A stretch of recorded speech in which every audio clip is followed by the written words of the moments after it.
The 6 to 12 hypertrophy rep range is a myth. Kind of. Studies show that you can build muscle equally well with all of these rep zones, as long as you're pushing close to failure. The study found that 3 sets of 25 to 35 reps was just as good as 3 sets of 8 to 12 reps, and the study found that 7 sets of 3 was just as good as 3 sets of 10 for muscle growth. So if you need to use light weights to work around an injury, you'll still build muscle as long as you're pushing hard. And if you prefer to train with lower reps and heavier weight, this will still build muscle too. However, even though they all work in theory, 6 to 12 reps is still my hypertrophy sweet spot, not because it's inherently better, but because it's more practical. Doing only high reps can be very tiring, and doing only low reps makes it hard to do enough volume. So for muscle growth, about 3/4 of my sets will be done for 6 to 12 reps, and the remaining quarter will be split between higher reps and lower reps. Sign up at the link on screen to get on the waitlist for my new Pure Bodybuilding program. I genuinely think that around 80% of what Jeff Nippard said is absolutely true, but here's the thing. What I think he's lacking a bit is in the practical application. Before everything else, why should you listen to me? This is me 3 years ago, and this is me literally today. In the last 3 years, I basically went from being fat to jacked, and throughout this journey, I've listened to guys like Jeff Nippard, Mike Israel, and other really smart guys, and learned from them and from other people, and I've read some books about this topic of fitness and realized how to get in shape. But before everything else, it's absolutely true that both high rep ranges, lower rep ranges, and medium rep ranges yield very similar hypertrophy if intensity is great. That's something that most of the literature shows, because pushing hard, getting close to the point of muscular failure where you cannot really perform the concentric part of the movement is the absolute key. I basically have 2 major critiques of the short video I have just showed you of Jeff Nippard. Before I go over them, I just want to put the disclaimer on. He's probably smarter than me, so I might be off a bit, but I genuinely think that putting them here is pretty important. The first one is the scientific way to look at volume, at weekly volume. So the more nerdy science guys, we look at weekly volume in terms of like the total amount of load lifted. So let's say that one does 9 sets of 9 reps of 80 pounds per week. The science guys will look at the weekly volume of this guy in terms of 80 times 90 times 90, which, right, it's not really bad.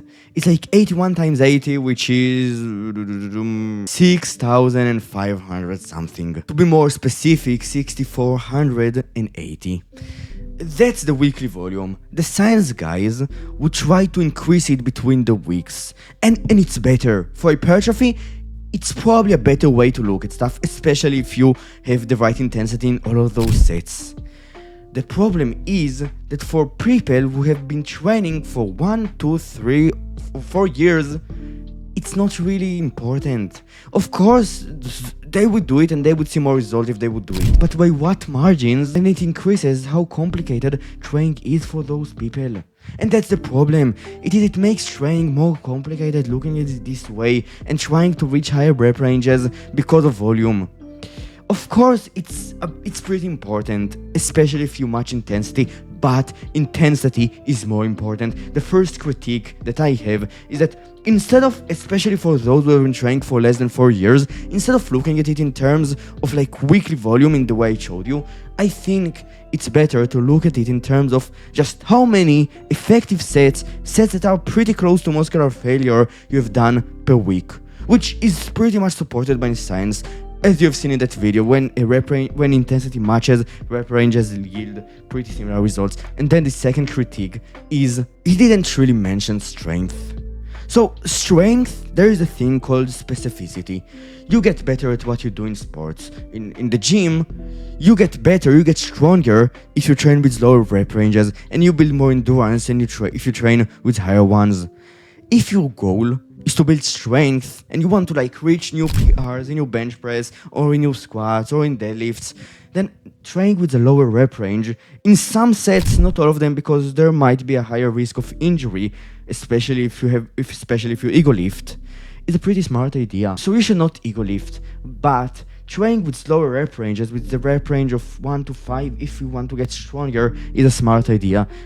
he mentioned it a bit, but I just wanted to just clarify it. If you want to reach new PRs, you might as well train with a lower rep range in the exercises you want to get stronger. So that's basically the critique. Now my practical application, my practical take. If you want to get stronger, have some sets that use the low rep range of 1 to 5. If you want to just build muscle, most of your set should be in the rep range of 6 to 12.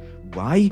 Because this is the most like practical rep range to use in your training for both volume, like the science nerdy kind of volume, and just to get to failure. It's pretty easy to get to failure with the rep range of 6 to 10, and when you go above it, 12 is also great, but above 12, 15, 20, try to get to failure, bro. You just feel the muscle burning, and you just keep going, and right, you slow down a bit, and then you suddenly gain the strength back, and then right, you rest a bit, and then you gain more strength. It becomes way harder to get to failure with higher rep ranges. So that's for the medium rep ranges, and as an extension of that, with the higher rep ranges, you can use them for sure. Just make sure you realize that the main benefit of them is a pump. When you deliver more blood, more oxygen to the muscle, it becomes bigger, right? The pump is the major benefit, not really hypertrophy. Pump and hypertrophy are not the same thing. Hypertrophy comes from intensity, and the pump comes from the blood delivered to the muscle. And that's basically it. I will see you tomorrow. Bye.